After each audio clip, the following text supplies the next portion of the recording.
నమస్తే welcome to Edunine educational bulletin updates చూద్దాం. తెలంగాణ రాష్ట్ర ఉన్నత విద్యా మండలి త్వరలో టీఎస్ఎంసెట్ 2025 కౌన్సిలింగ్ ప్రక్రియను అధికారిక వెబ్సైట్లో ప్రారంభించనుంది.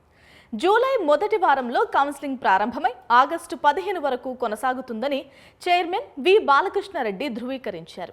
జేఎన్టీయూ హైదరాబాద్ మే 11న టీఎస్ఎంసెట్ 2025 ఫలితాలను ప్రకటించింది. టీఎస్ఎంసెట్ 2025 పరీక్షలో అర్హత సాధించిన అభ్యర్థులు మాత్రమే ఆన్లైన్ కౌన్సిలింగ్లో పాల్గొనడానికి అర్హులు. ఈ ప్రక్రియలో రిజిస్ట్రేషన్, ఆప్షన్స్ ఎంట్రీ, సీట్ల కేటాయింపు, అలాగే కేటాయించిన సంస్థకు నివేదించడం ఉంటాయి. తెలంగాణ ఇంటర్ సప్లిమెంటరీ రిజల్ట్స్ విడుదలకు టీజీ ఇంటర్ బోర్డు సమాయత్తమవుతోంది. సప్లిమెంటరీ ఎగ్జామ్స్ మే 22 నుంచి 29వ తేదీ వరకు నిర్వహించిన విషయం తెలిసిందే.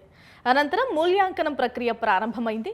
ఈ మూల్యాంకనం కూడా జూన్ 6వ తేదీతో ముగిసింది. తరువాత మరోసారి ఫలితాలు వెరిఫికేషన్ చేసి కంప్యూటరీకరణ ప్రక్రియ పూర్తి చేసి జూన్ 13 లేదంటే 14వ తేదీల్లో విడుదల చేయాలనే ఆలోచనలో ఇంటర్ బోర్డు అధికారులు ఉన్నట్టు తెలుస్తోంది. ఆర్జీయూకేటీ ట్రిపుల్ బాసరా 2025-26 అడ్మిషన్ల కోసం అప్లికేషన్ గడువు జూన్ 19తో దరఖాస్తుల గడువు ముగుస్తుందని, కానీ వీసీ ప్రొఫెసర్ వెంకటరమణ సూచన మేరకు గడువును 22వ తేదీ వరకు పొడిగించినట్టు పేర్కొన్నారు. ప్రత్యేక కోటాలో జూన్ 27 వరకు దరఖాస్తు చేసుకోవచ్చని వివరించారు. జూలై 3న మెరిట్ విద్యార్థుల జాబితాను విడుదల చేయబోతున్నట్టు అధికారులు ప్రకటించారు. ట్రిపుల్ బాసరలో మొత్తం 1650 ఇంటిగ్రేటెడ్ బీటెక్ సీట్ల భర్తీ కానున్నాయి.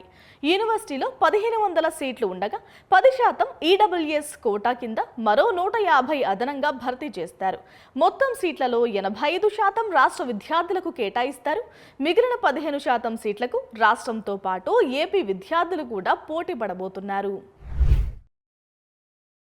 తెలంగాణ ప్రభుత్వం కీలక నిర్ణయం తీసుకుంది. ప్రభుత్వ పాఠశాలల్లోనూ ప్రీ ప్రైమరీ తరగతులు, నర్సరీ, ఎల్కేజీ, యూకేజీ బోధించేందుకు గ్రీన్ సిగ్నల్ ఇచ్చింది.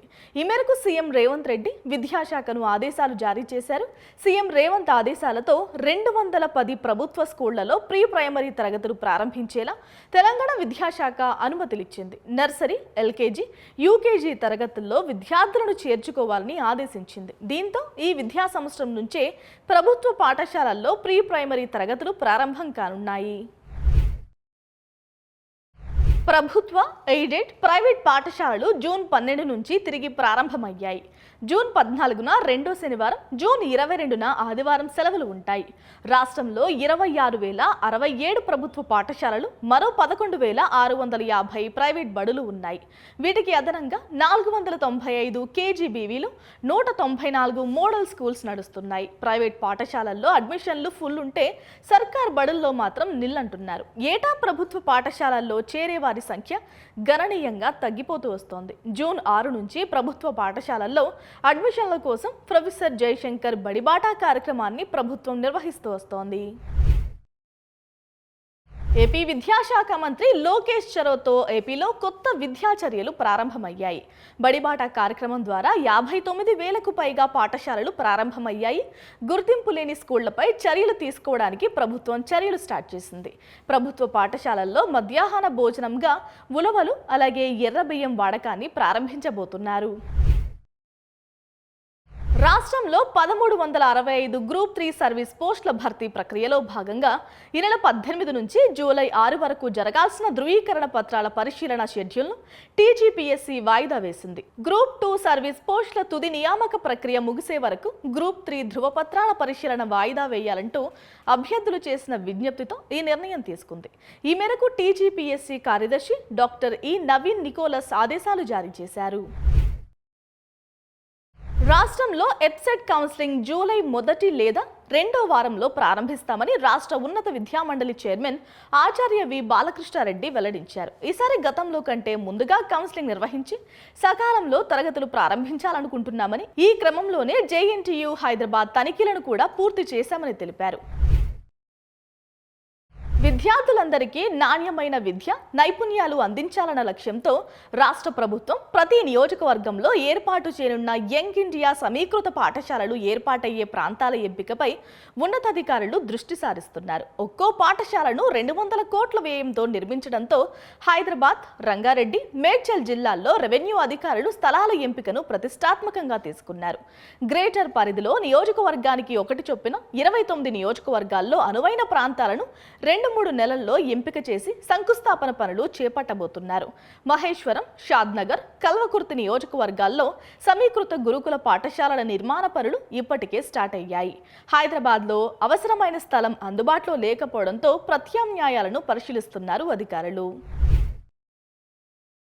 రాష్ట్రంలోని 194 మోడల్ స్కూళ్లలో ఉపాధ్యాయుల కొరతను అధిగమించేందుకు 1192 మంది అవర్లీ బేస్డ్ టీచర్లను నియమించేందుకు ప్రభుత్వం అనుమతి ఇచ్చింది. ఈ మేరకు నిబంధనల ప్రకారం నియమించుకోవాలని మోడల్ స్కూళ్ల అదనపు సంచాలకుడు శ్రీనివాసాచారి ఆయా ప్రిన్సిపల్స్ కు ఆదేశిస్తూ ఉత్తర్వులు జారీ చేశారు.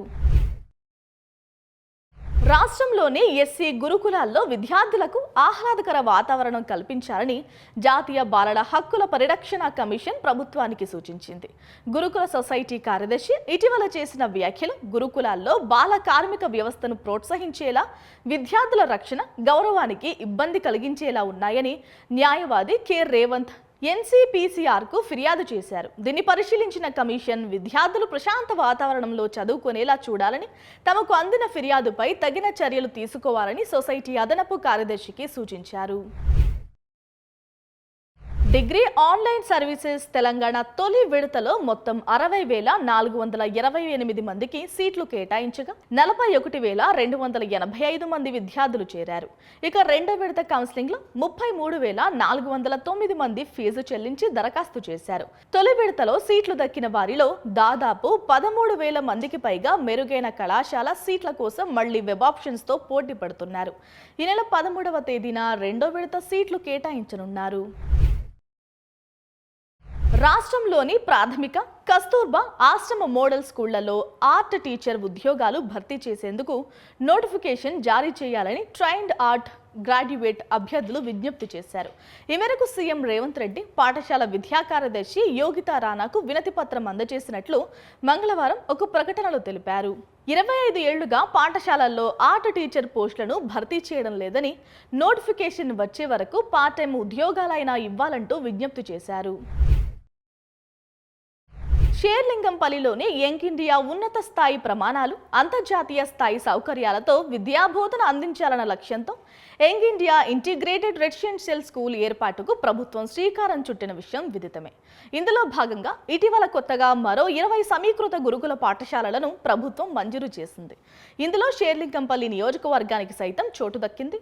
స్కూల్ నిర్మాణం కోసం 200 కోట్ల రూపాయలు మంజూరు చేశారు. గురుకుల సముదాయం నిర్మాణం కోసం కనీసం 10 నుంచి 20 ఎకరాల స్థలం అవసరమవుతోంది. ఈ నేపథ్యంలో అధికారులు అనువైన స్థలాన్ని అన్వేషించే పనిలో పడ్డారు.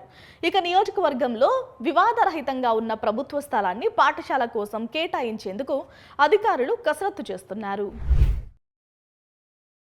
విద్యార్థి దశలోనే కలెక్టర్ కావాలని లక్ష్యంగా పెట్టుకుని ప్రణాళిక సిద్ధం చేసుకుని చదవాలని సంగారెడ్డి కలెక్టర్ వల్లూరి క్రాంతి తెలిపారు. పటాన్ చెరువులో 10వ తరగతి ప్రతిభావంతులకు ఎమ్మెల్యే మహిపాల్ రెడ్డి అందిస్తున్న నగదు పురస్కారాల పంపిణీ కార్యక్రమానికి జిల్లా ఎస్పీ పరితోష్ పంకజ్తో కలిసి ఆమె ముఖ్య అతిథిగా హాజరయ్యారు. ఈ సందర్భంగా ఆమె మాట్లాడుతూ తాను ఎన్నో ఒడిదుడుకులు ఎదుర్కోవడంతో పాటు నిరాశ, నిస్పృహలు సైతం ఎదుర్కొన్నానని తెలిపారు. ప్రతి విద్యార్థి జీవితంలో లక్ష్యాన్ని ఏర్పాటు చేసుకున్నప్పుడే ఉన్నత శిఖరాలు అధిరోహించడం సాధ్యమవుతుందని అన్నారు. ఎస్పీ పరితోష్ పంకజ్ మాట్లాడుతూ విద్యార్థులు చదువుతో పాటు అన్ని అంశాలపై అవగాహన పెంచుకోవాలని, బీహార్లో నిరుపేద కుటుంబంలో పుట్టి తాను ఐపీఎస్ సాధించారని, విద్యార్థి దశ నుంచే ప్రణాళికాబద్ధంగా చదువుతూ లక్ష్యాన్ని సాధించాలని అన్నారు. మినీ ఇండియాగా ఉన్న పటాన్ చెరువులో నిరుపేద విద్యార్థులు ఉన్నత శిఖరాలను అధిరోహించాలనే లక్ష్యంతో దశాబ్ద కాలంలో ఏటా 10వ తరగతి విద్యార్థులకు వ్యక్తిత్వ వికాస నిపుణులతో ప్రేరణా శిబిరాలు నిర్వహిస్తున్నామని, అలాగే పరీక్షా సామాగ్రిని అందిస్తూ తోడుగా నిలుస్తున్నామని ఎమ్మెల్యే మహిపాల్ రెడ్డి అన్నారు. ఇవి బులెటిన్ అప్డేట్స్. నమస్తే.